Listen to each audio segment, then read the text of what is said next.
আবার নতুন একটা গান নিয়ে আসলাম। ঠিকেরও একটা পেজ আছে সিঙ্গার আশিক, সেই পেজটাও ফলো করে দিবেন। তো বাবু শুরু করো।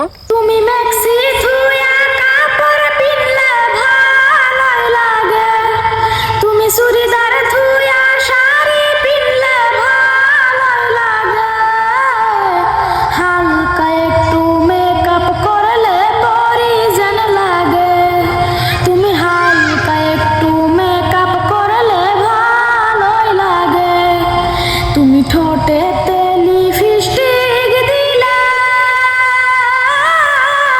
তোমায় আমার ভালো লাগে, তুমি দুই চোখে কাজল লাগাইলে আরো বেশি ভালো লাগে, তুমি কপালেতে টিপ লাগাইলে, তুমি কপালেতে টিপ লাগাইলে কি যে সুন্দর লাগে, হালকা একটু হাসি দিয়ে